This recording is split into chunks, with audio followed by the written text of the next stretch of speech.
Hello दोस्तों, आप सभी का स्वागत है आपका अपने यूट्यूब चैनल दीक्षा क्लासेस स्टडी पर। दोस्तों आज के इस वीडियो में मैं आपको पढ़ाने वाला हूं प्रकाश के परावर्तन एवं अपवर्तन चैप्टर में जो हम लोगों का दर्पण है। दर्पण क्या होता है और इसके कितने प्रकार होते हैं। तो आप लोग इस वीडियो को बिल्कुल एंड तक देखना, वीडियो बहुत ज़्यादा इंपॉर्टेंट होने वाली है। तो चलो वीडियो को शुरू करते हैं। तो दोस्तों अगर आप लोग देखो यहाँ पे, ये हमारा दर्पण यहाँ पे क्या है इसको हम समझते हैं। देखिए आप लोग अपने घर में शीशा देखते ही होंगे, ठीक है। ले आए शीशा पर, देखा बाल कैसे हैं, मुंह कैसा है अपना, है चेहरा कैसा है, ये सब सारा कुछ देखते हैं।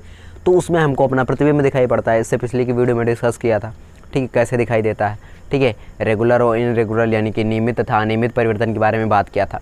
तो वो वीडियो अगर आप लोगों ने नहीं देखी तो प्लेलिस्ट में जाके देख सकते हैं, क्लास 10th फिजिक्स की, ठीक है।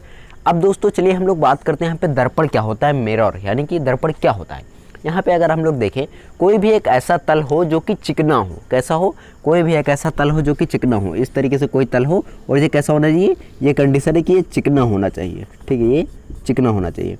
अगर ये चिकना होगा, जैसे कि टाइल्स वगैरह देखते हो तो वो चिकना होता है ना, तो उसमें पैर रखो फिसल जाओ, उसी तरीके से ये भी क्या होना चाहिए, चिकना होना चाहिए, पैर रखो फिसल जाए, ठीक है, कुछ भी डाल दो फिसल जाए, ठीक है। तो ये चिकना होना चाहिए। अगर ये चिकना है और इसके एक तरफ किसी चीज़ की यहाँ पर क्या कर दे, लिपाई या फिर कलाई मतलब होता है कि इसके एक तरफ पे पेंट कर दिया जाए किसी चीज़ का, ठीक है। मान लो इसके एक तरफ जो है पेंट कर दिया गया, कुछ भी पेंट किया जा सकता है, ये ज़रूरी नहीं कि यहाँ पर कुछ भी पेंट किया जा सकता है। ऐसा चीज़ यहाँ पे पेंट किया जाता है जो कि परावर्तक तल बनाए। अब आप कहोगे भैया ये परावर्तक तल क्या है, तो उसको भी हम लोग समझेंगे, ठीक है। परावर्तक तल, ठीक है, ये परावर्तक तल बनाएगा। ऐसा मतलब कोई एक यहाँ पे डिफिनेशन कैसे निकल के आएगी, कोई एक ऐसा तल जो चिकना हो और जिस पर एक तरफ किसी धातु के या फिर किसी द्रव की कलाई की गई हो, वो मतलब कलाई गई हो, जो उस मतलब इसको जो ये तल है हमारा, इसको बनाता हो एक अपवर्तक तल। क्या बनाता हो, अपवर्तक तल। तो ऐसे जिसको हम दर्पण बोलते हैं, ठीक है। एग्जाम्पल में आप अपने घर का जो है शीशा देख सकते हो। शीशे को अगर आप मतलब निकाल के देखोगे तो आपको एक तरफ उसके कुछ पेंट करा हुआ मिलेगा, ठीक है। तो ये पेंट करा हुआ चांदी हो सकता है, फिर पारा भी हो सकता है, ठीक है। तो दोनों में से कुछ भी किया जा सकता है। फिर लाल ऑक्साइड यहाँ पे भी लगा के फिर वहाँ पे लाल ऑक्साइड स्पेंड कर दिया जाता है, तो वो एक हम लोगों को बन जाता है परावर्तक तल। और वही परावर्तक तल जो होता है वो एक दर्पण बन जाता है, ठीक है। आप लोग अपने घर में शीशा देखते होंगे। अब ये जो दर्पण होते हैं वो दो प्रकार के होते हैं, ठीक है। अभी इसकी डिफिनेशन भी आपको लिख के दे दूंगा, आप लोग नोट कर लेना, ठीक है। जो पहला हम लोगों का टाइप होता है उसको हम लोग बोलते हैं समतल दर्पण। कौन सी? समतल दर्पण। पहला हम लोगों का समतल दर्पण। और सेकंड जो हम लोगों का है वो है गोलीय दर्पण, ठीक है। गोलीय दर्पण, ठीक है, गोलीय दर्पण।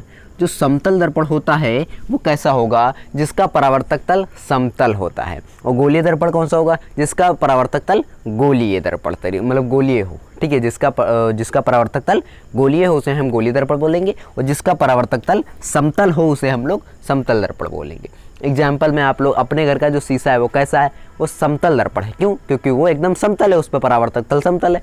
अगर आप लोग इसी के स्थान पे कहीं पर जाते हो तो गुंबद लगा होता है, सीढ़ी पे चढ़ने लगो गुंबद लगा होता है ना, तो उसमें अपना मुंह देखोगे तो वो कैसा, वो गोल आकार का होता है, वो गोलीय दर्पण हो जाएगा, है ना। मान लो शीशा नहीं होता लेकिन परावर्तक तल तो है, क्योंकि वहाँ से रिफ्लेक्ट कर रही होंगी, क्योंकि वो चिकना है, ठीक है। तो वहाँ पर भी तो कलाई की जाती है ना, तो उस तरीके से हम कह सकते हैं जो गुंबद होता है वो रिफ्लेक्शन का काम करता है गोलीय दर्पण के तरीके से, ठीक है। तो यहाँ पर हमको समझ में आ रहा है कि समतल दर्पण क्या होता है, गोलीय दर्पण क्या होता है, दर्पण क्या होता है। चलिए अब इसकी हम आपको डिफिनेशन लिख के समझा देते हैं कि ये क्या होते हैं। तो दोस्तों अब हम लोग इसको डिफिनेशन के माध्यम से समझते हैं। दर्पण क्या होता है, यहाँ पे मैंने लिख दिया है, कोई चिकना तल जिसके एक पृष्ठ पर पॉलिश या कलाई करके दूसरे पृष्ठ को परावर्तक बना दिया जाए, दर्पण कहलाता है। जैसे कि मैंने आपको बताया था कि कोई ऐसा एक चिकना तल हो, ठीक है, कोई भी एक ऐसा चिकना तल हो सकता है जिसके मतलब देखिए यहाँ पे बोला गया है चिकना तल, ठीक है। तो ये मान लीजिए कोई एक चिकना तल है जिसके एक पृष्ठ पर पॉलिश कर दी जाए। मान लीजिए इस पृष्ठ पर हमने पॉलिश कर दिया किसी चीज़ की, इस तरीके से हमने पॉलिश कर दिया किसी चीज़ की, ठीक है। अब पॉलिश आप जो कोई भी ऐसा कर सकते हो जो कि उस पृष्ठ को परावर्तक बना दे, जैसे चांदी और पारे का किया जाता है, ठीक है। और यहाँ पे देखिए कलाई करके दूसरे पृष्ठ को परावर्तक, जब ये हम इसको कलाई कर देंगे तो ये परावर्तक हो जाएगा। परावर्तक का मतलब क्या होता है कि अगर इस पर यहाँ पर कोई ऑब्जेक्ट होगा तो यहाँ पर यहाँ पे इसको दिखाई पड़ेगा, इसका प्रतिबिंब यहाँ पे दिखाई पड़ेगा, ठीक है। तो उसे हम दर्पण कहते हैं, ठीक है। ये चीज़ आपको समझ में आ गया होगा। फिर इस दर्पण का जो सबसे पहला टाइप है वो है कि समतल दर्पण क्या होता है। तो समतल दर्पण ऐसे दर्पण जिनका परावर्तन पृष्ठ समतल होता है उसे हम लोग समतल दर्पण कहते हैं। कौन से समतल दर्पण होंगे, जिनका जो परावर्तन पृष्ठ यानी कि ये वाला जो पृष्ठ है वो एक समतल हो, प्लेन हो, उसे हम लोग बोलेंगे प्लेन मिरर यानी कि समतल दर्पण। अगला है गोलीय दर्पण यानी कि स्फेरिकल मिरर। ये कैसा होता है? ऐसे दर्पण जिनका परावर्तक पृष्ठ गोलीय होता है, गोलीय दर्पण कहलाता है। यानी कोई गोले का आकार का होगा, ठीक है, गोले का आकार का होगा और इसका जो ये इस तरफ जो है कलाई कर दी गई होगी, यानी कि पॉलिश कर दिया गया होगा। और इसका ये वाला पृष्ठ जो है वो परावर्तक होगा और ये जो पृष्ठ होगा वो इसमें मतलब इसमें आपको प्रतिबिंब दिखेगा, यानी यहाँ कोई वस्तु होगी तो यहाँ पर इसको दिखाई पड़ेगा, ठीक है। तो यहाँ पर इस तरीके से हम लोगों ने दर्पण क्या होता है, दर्पण समतल दर्पण क्या होता है और यहाँ पे गोलीय दर्पण क्या होता है। अब दोस्तों इसके बाद जो हम लोगों को समझना रहेगा, पहले तो एक टॉपिक और मैं आपको बता दूंगा कि समतल दर्पण में जो प्रतिबिंब बनते हैं उनकी विशेषता क्या होती है। यानी इस तरीके से कोई समतल दर्पण है, जैसे आप शीशे में देखते हो तो उसका विशेषता क्या है उसको हम देखेंगे। पहले समतल दर्पण की विशेषताएं, फिर उसके बाद हम बात करेंगे। तो दोस्तों अब हम लोग समझते हैं समतल दर्पण द्वारा प्रतिबिंब की विशेषताएं, यानी कि समतल दर्पण अगर प्रतिबिंब बनता है तो उसकी क्या प्रॉपर्टीज़ यानी विशेषताएं, गुण कह सकते हो, कुछ भी कह सकते हो यहाँ पर। क्यों? क्योंकि हम लोगों को देखना है कि जब प्रतिबिंब बनता है तो वहाँ पर क्या क्या देखने को मिलता है, ठीक है। तो उसको आप कुछ भी कह सकते हो। तो सबसे पहला जो इसमें पॉइंट है वो है कि समतल दर्पण द्वारा प्रतिबिंब सदैव आभासी तथा सीधा बनता है। आभासी का मतलब क्या होता है, सीधा का मतलब क्या होता है? ये आभासी तो मैंने आपको बताया था, सीधा यहाँ पे समझ लो। आभासी और वास्तविक प्रतिबिंब मैंने पिछली वीडियो में बता रखा, आप देख सकते हो, ठीक है। तो सीधा का मतलब क्या होगा? जब आप अपने शीशे में देखते हो तो शीशे में आपको सीधा दिखाई पड़ता है, ठीक है। तो ये समतल दर्पण का एक विशेषता है। इसी के स्थान से अगर आप लोग गोलीय दर्पण में जाओगे तो वहाँ आपको डिफरेंट तरीके से देखने को मिलेगा, जो कि हम आगे चर्चा भी करेंगे और उसके बारे में अच्छे से सीखेंगे भी, ठीक है।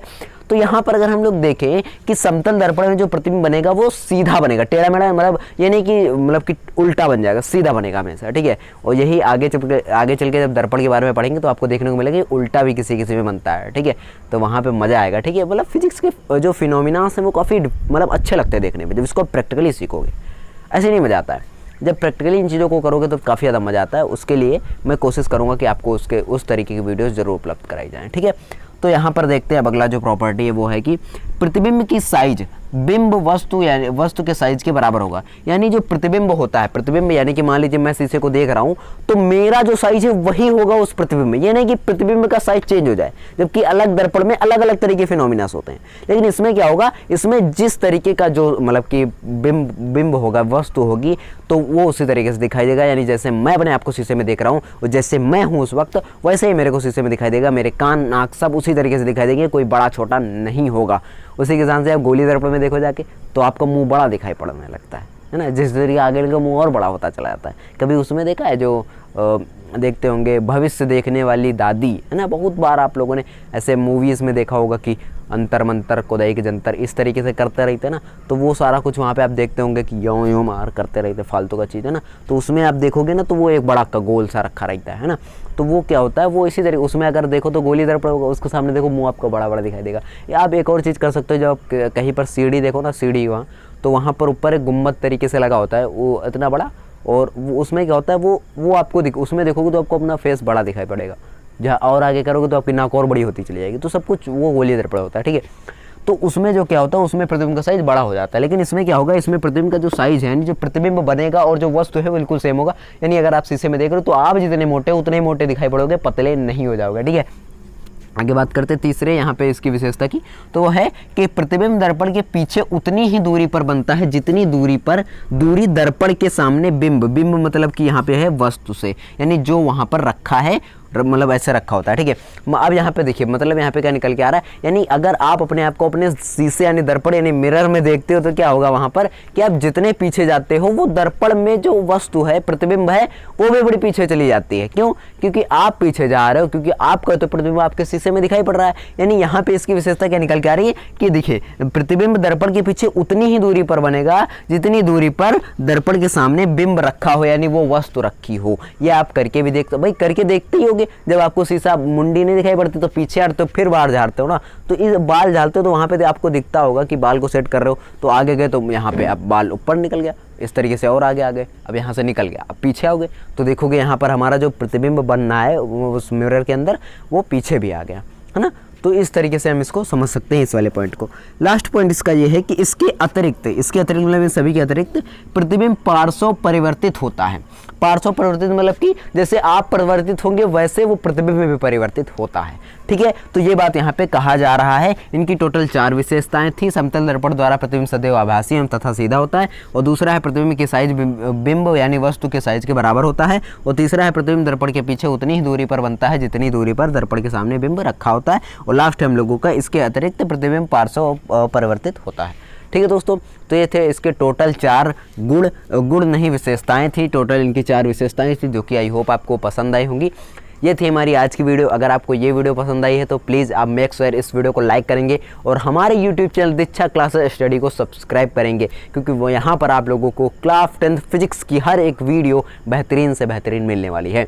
तो आज के लिए इतना काफ़ी, मिलते हैं जल्दी नेक्स्ट वीडियो के साथ। तब तक के लिए thank you for watching, bye bye, take care, जय हिंद, जय भारत।